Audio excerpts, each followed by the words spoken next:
Bienvenidos quetzales a la segunda entrega de los videos de preguntas y respuestas. Y antes que nada quiero saludar a varios quetzales y los lugares de donde nos ven. Así que saludamos a Alan Rick Pérez Flores, Uriel C. y David López de Tlaxcala. Al señor Melchor y a José González Juárez, que nos ven desde las tortas de los portales del centro de Toluca, así como en otras partes del Estado de México como en Tonantico, a Pepe Rea, Una Existencia, Lord César, Patricia Díaz Flores de Naucalpan, David Pedraza y Top Tip Academy. Saludos hasta El Salvador y a Moreira 99. En el defectuoso hoy Ciudad de México, a Valdemar, Muerto 03, Lily Monster, Kevin Navarrete, Maggie García y más precisamente en Azcapotzalco a Pocoatl Mexica. A la Tierra de los Pastes en Carboneras a Pablo Palafox, Miguel Ángel Vázquez Gaspar en Tierras Toltecas y en la capital de Pachuca a Meyetl. A Murak Saki, Luca Motolini Alonso, Ernesto Cruz, Ichigo Kurosaki y Daniel Guzmán en Tierras Semitas y de los Camotes. Y también en Puebla, en el pueblo de Origel, Tepeyalca, a Johnny de la Luz. En Tierras del Totonacapan en Veracruz, a Jordi Gael Farfán López. A Víctor Maldonado desde el mismísimo Chivalba. Saludos a Glow hasta Nuevo Laredo, Tamaulipas. A Carlos Campos con los hermanos ticos de Costa Rica. Hasta la Tierra de las Tlayudas en Oaxaca a Santiago Ramos. En Tijuana, Baja California tenemos a Beto Pérez. Saludos a la Tierra del Cabrito, Nuevo León, a Nick Universe y Hugo Dávila González. En el lado gabacho, en California, Estados Unidos, a Orión Andrómeda. Al primer croata guanajatense que conozco llamado Eden, y del mismísimo Guanajuato también a Núcleos La Enchilada. Del Acueducto de Querétaro, saludos a Patricia Navarro. Y hasta tierras sonorenses, también saludamos a Jaime Renato Soto Morales. Por lo que una vez saludados todos ustedes, comencemos a responder las preguntas que me hicieron llegar. Roberto San Juan pregunta: ¿qué opino sobre la llamada música prehispánica basada en caracoles, palos de lluvia y otros instrumentos? Personalmente considero que solo se le puede calificar o llamar prehispánico a aquello que existió antes de la llegada española, pues después de ese choque, incluido todo lo que se está haciendo al día de hoy, es una reinterpretación del pasado, y no está mal, todo tiene que evolucionar, crecer y recibir aportaciones. Lo que sí veo mal es cuando se están disfrazando las cosas y las empiezan a vender como algo netamente prehispánico a los grandes públicos. Por ejemplo, estos guaraches que usaba en la danza. Yo les llamo guaraches Nike, pues si bien buscan imitar los guaraches que aparecen en los códices, al ver la suela de estos, pues resulta que tienen llanta de avión o de coche.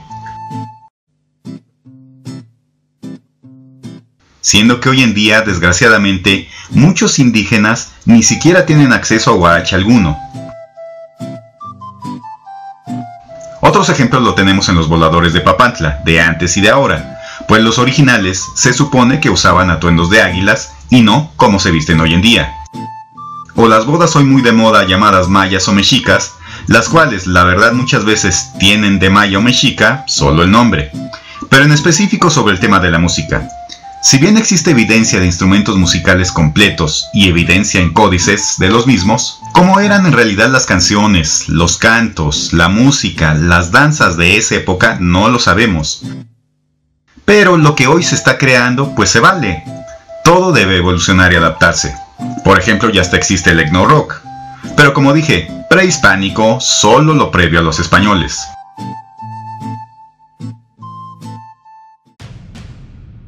Fernando Yáñez pregunta: ¿por qué las culturas mesoamericanas no quisieron extender el uso de la rueda al transporte?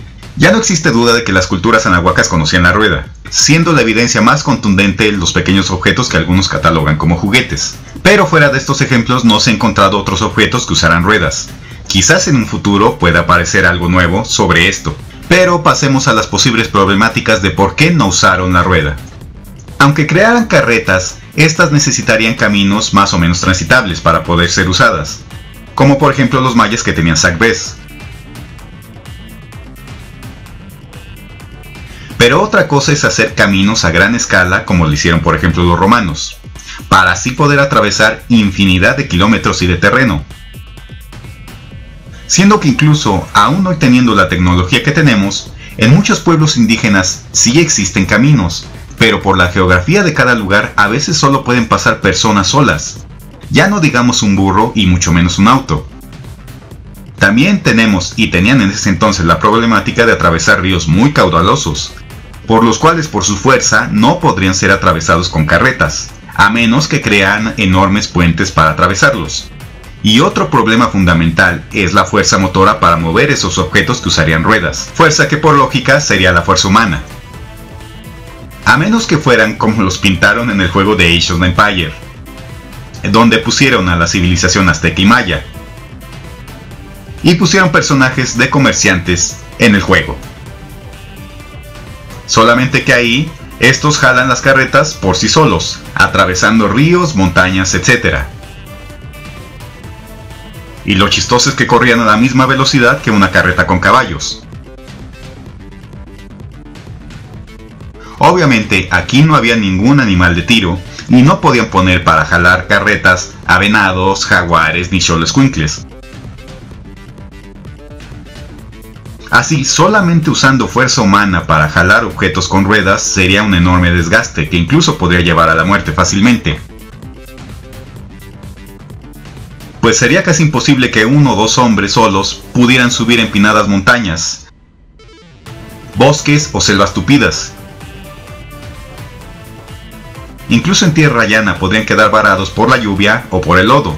Además, a diferencia de los romanos que impusieron sus condiciones a muchos pueblos, lo cual facilitó que pudieran unificar territorios a base de extensos caminos, todos bajo su control, acá existía infinidad de pueblos, los cuales un día se aliaban y otros días se peleaban. Siendo que esa falta de cohesión no permitiría llegar a acuerdos para crear caminos comunes que usaran todos. Así, creo que en materia de transporte ellos vieron más desventajas que ventajas al usar la rueda en el transporte.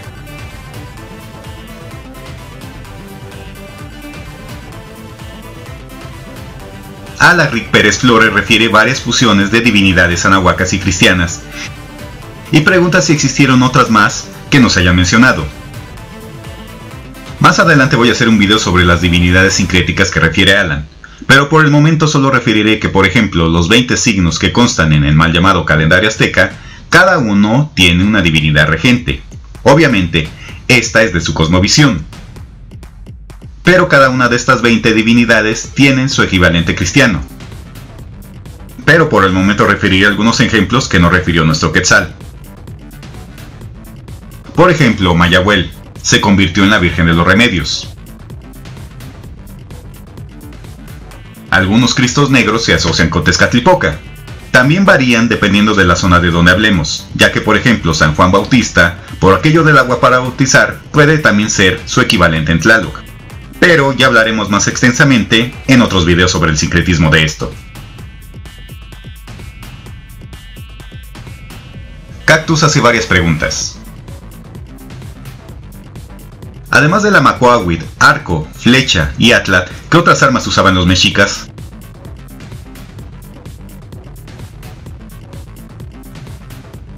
Tenemos la minacachali, la cual si bien se usaba para pescar, misma que se hacía consistir en una especie de vara con puntas abiertas como arpones, también era usada como arma de batalla.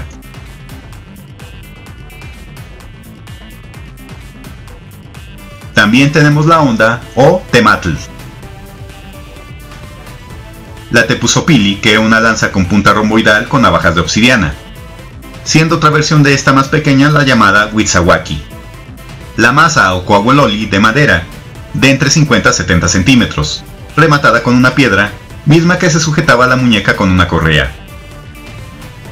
Existiendo las corazas llamadas ixcalhuipili, hechas de algodón endurecido con sal, el chimali obviamente también llamado escudo, y los cascos o cuatepostli, hechos de madera, recubiertos de cuero y otros materiales como plumas y pieles. La siguiente pregunta: ¿cómo te sentirías al ver un videojuego, o varios en náhuatl, Sería bueno tener un juego no solo en náhuatl, sino en otros idiomas indígenas. Por ejemplo, aunque no lo he jugado, existe el juego llamado Mulaka, inspirado en la cultura rarámuri, de la cual apenas hice un video. O también otra propuesta que he escuchado que está haciendo un mexicano que vive en Japón y que aparentemente se lanzará en 2021, es un juego que se llama Mictlan.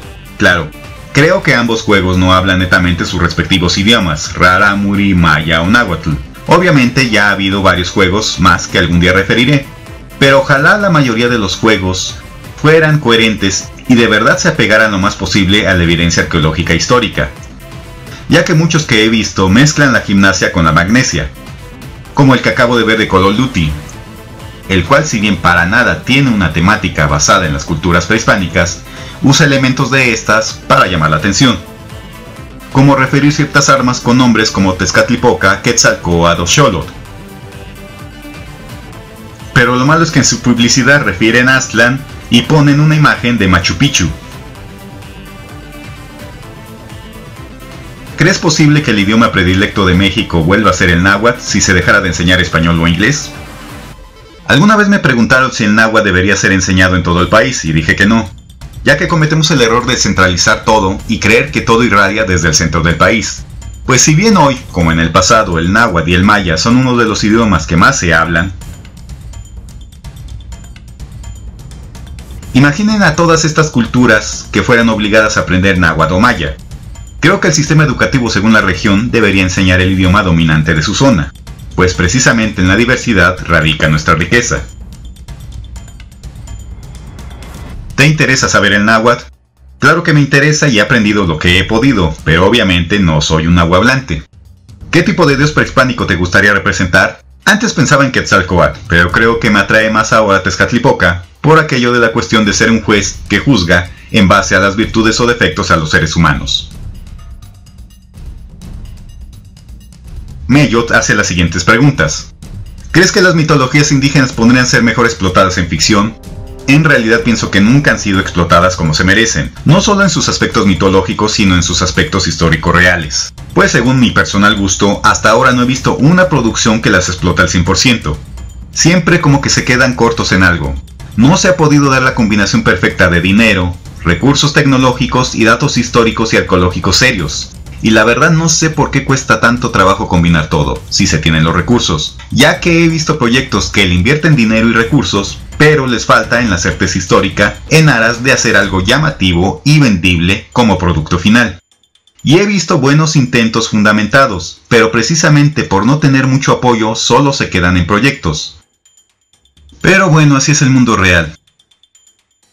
Los que tienen no quieren, y los que quieren no tienen. ¿Qué opinas de la miniserie de Batalla de los Dioses Latinoamérica? Para hablar de ella debemos remontarnos a sus orígenes en 2012. Me supongo que entonces se estrenaron sus 4 capítulos de Quetzalcóatl, Coatlicue, Unaphu e Xbalanque y la Pachamama a mediados de 2012 para aprovechar el boom mediático de las profecías mayas y el supuesto fin del mundo y del calendario maya en diciembre de ese año. Y claro, de 2012 a la fecha pues ya pasaron 8 años. Y aunque existen productos que no envejecen en la pantalla, esta serie se ha envejecido. No para mal en el aspecto sustancial de la información que quiere dar, pero sí en sus aspectos visuales. Pues creo que hoy se podría hacer algo mejor. Pero la primera vez que la vi hace 8 años me pareció un trabajo aceptable. Y creo que está bien verla para quien no la conozca, destacando ahora los puntos positivos y negativos de esta serie.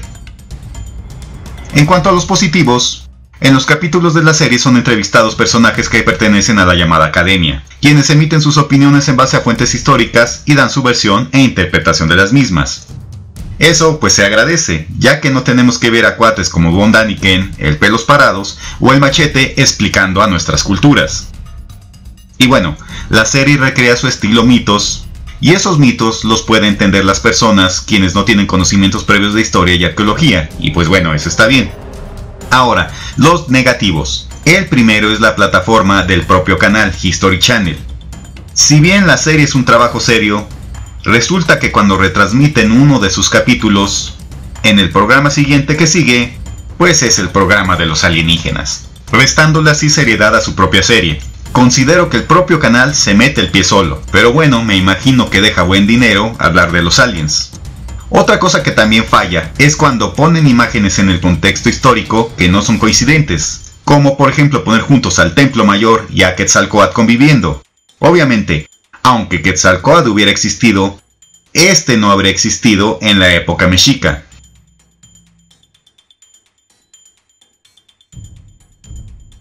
Y otro aspecto negativo es que esta es una plataforma de paga, aunque sus capítulos ya estén en YouTube. Sabemos que en nuestro país poca gente tiene acceso a sistemas de paga o internet. Así, mucha gente no tiene acceso a este tipo de contenido. Pero en el balance, creo que como documental introductorio que busca que el espectador desee investigar más sobre estos temas, está bien.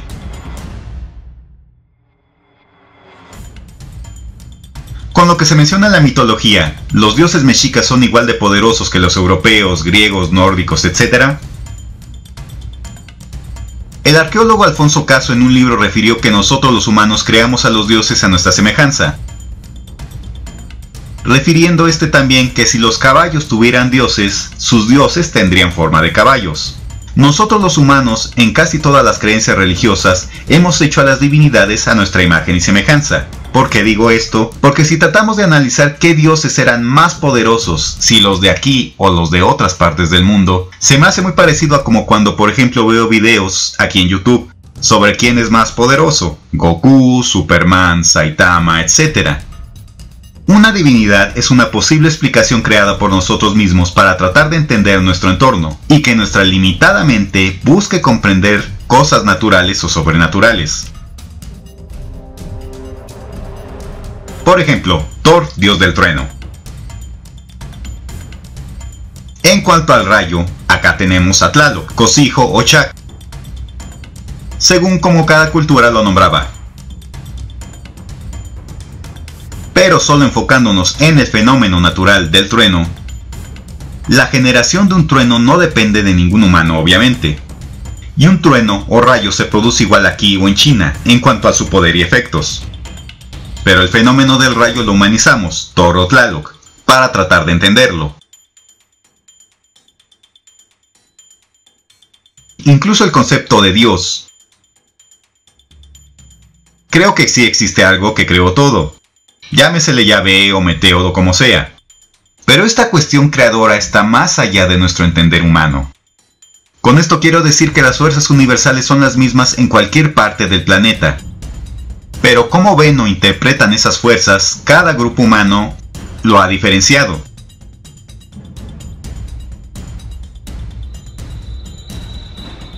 Poniendo como otro ejemplo de ello, Coatlicue entre grupos nahuas,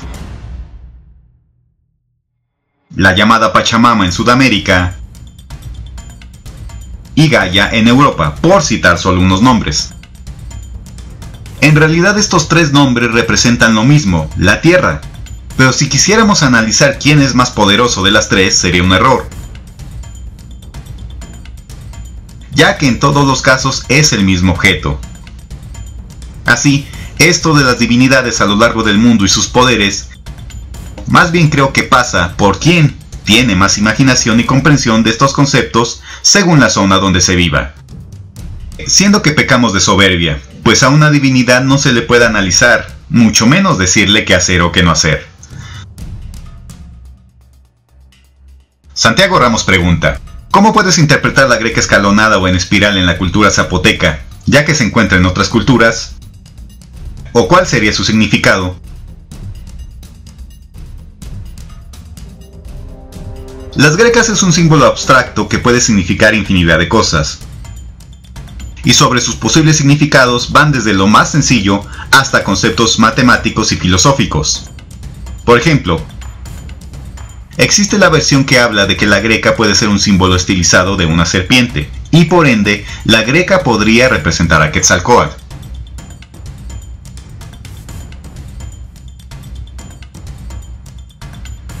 Pero limitándonos solo a las culturas de Oaxaca, un claro ejemplo lo tenemos en Mitla, donde existen muchas variantes de grecas. Mitla se ha llegado a referir que es la contracción de la palabra en náhuatl Mictlán, uno de los nombres con que se llamaba el inframundo Anahuaca. A Mitla se le llega a asociar con el inframundo. Ahora, de lo que sobrevive en Mitla, existen varios cuartos donde en su interior y exterior colocaron grecas hermosas de diferentes estilos. Algunos refieren que cada banda de grecas podía representar uno de los niveles del inframundo. También las grecas que se llegan a localizar en tumbas, algunos refieren que podrían representar bocas o cuevas como símbolos de entrada al inframundo. Pero también se tienen teorías que hablan que podrían representar paisajes y cosas. Por ejemplo, olas, ríos, cortes de caracoles marinos, montañas, tormentas, rayos, huracanes. Pero también podrían corresponder a aspectos duales, matemáticos y cálculos. Por ejemplo, esta greca se llega a especular que es una dualidad, donde tenemos un ascenso, quizás del Sol, y la otra parte, el descenso al Mictlán. También representan cuadrantes, donde cada cuadrante tendría 20 unidades. Así este segmento podría representar un mes en su calendario, y multiplicando 20 por 20 nos da 400, otro gran número simbólico.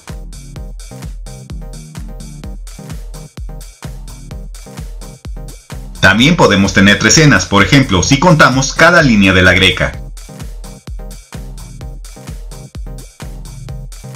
O también en forma de espejo, donde las grecas de un lado de una pared se podrían complementar en cuanto a sus simbolismos con las grecas que tiene a los lados o de frente. Así, existen infinidad de posibles símbolos o significados, pero como siempre, solo sus creadores nos podrían explicar la verdad, siendo que a nosotros nos queda especular sus verdaderos sentidos.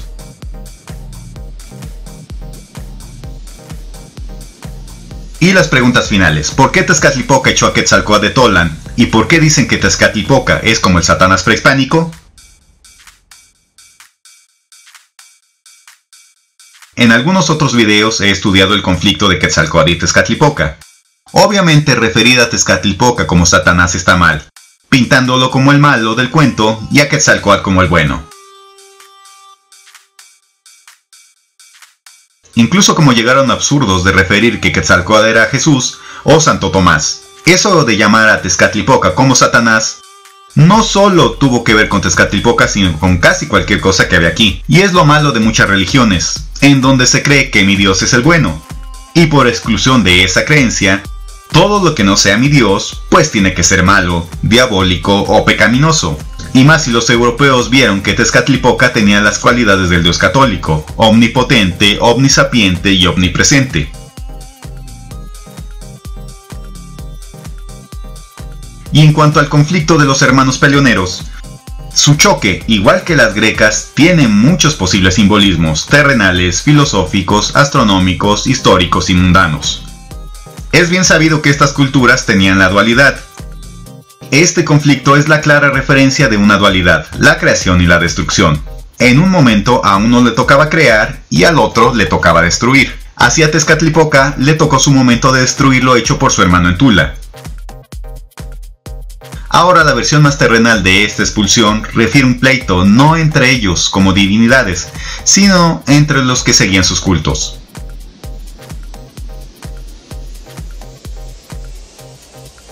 Como un ejemplo de esto citamos a la arqueóloga Linda Manzanilla, que ha hecho estudios en Teotihuacán, la cual, si bien no refiere a Tezcatlipoca en específico, sí tiene la teoría que la sección y obviamente los habitantes de la zona de Teotihuacán, donde está el basamento de las figuras de cabeza de serpiente, fueron derrotados por los grupos de otras tres zonas en que se dividía Teotihuacán, siendo así expulsado el grupo de la serpiente de la gran ciudad según esta teoría.